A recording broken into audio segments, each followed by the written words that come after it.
Hi friends, మనం ఈరోజు current affairs చూద్దాం. ప్రధాని నరేంద్ర మోడీ గారు నమీబియా దేశం యొక్క అత్యున్నత పురస్కారం అందుకున్నారు. The order of the most ancient Welwitschia Mirabilis.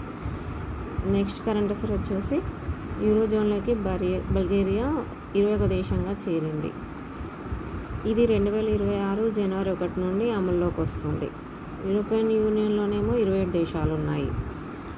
Next current affair, కేరళలో సెమీ సర్క్యులర్ తరగతి గదుల విధానాన్ని అమలు చేస్తున్నారు.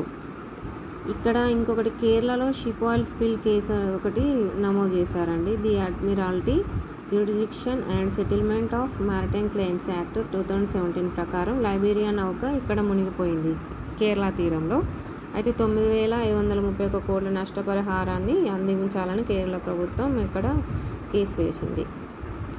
నెక్స్ట్ కరెంట్ అఫైర్, స్వదేశీ ఆధునిక టోన్డ్ ఆర్టిలరీ గన్ సిస్టమ్ని, ఇది advanced towed artillery gun system అంటారు. ఇది గన్ సామర్థ్యం 155 mm ఉంటుంది. దీన్ని డిఆర్డిఓ మరియు టాటా భారత్ ఫోర్జ్ లిమిటెడ్ వాళ్ళు అభివృద్ధి చేశారు. నెక్స్ట్ కరెంట్ అఫైర్ వచ్చేసి, కోఆర్టెమ్ బేబీ శిశువుల కోసం తొలి మలేరియా ఔషధాన్ని అభివృద్ధి చేశారు. ఇది స్విట్జర్లాండ్ ప్రభుత్వము ఆమోదించింది. ఇది 6 నెలల లోపు ఉన్న శిశువులకు వేస్తారు.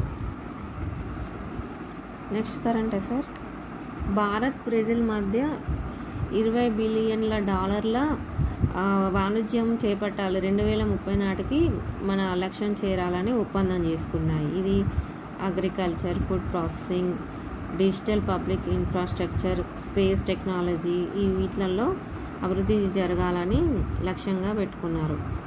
క్రూయిజ్ భారత్ మిషన్లో చేరిన తొలి రాష్ట్రంగా గుజరాత్.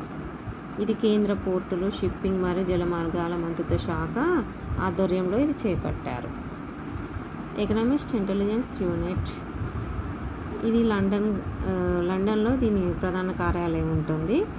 దీని ప్రకారం ప్రాంతీయ వ్యాపార వాతావరణంలో ఏ రాష్ట్రాలు ఇక్కడ ఏ స్థానంలో ఉన్నాయని తెలియజేస్తుందండి. దీంట్లో తమిళనాడు, గుజరాత్, మహారాష్ట్ర, మన తెలంగాణ రాష్ట్రం 7వ స్థానంలో ఉంది.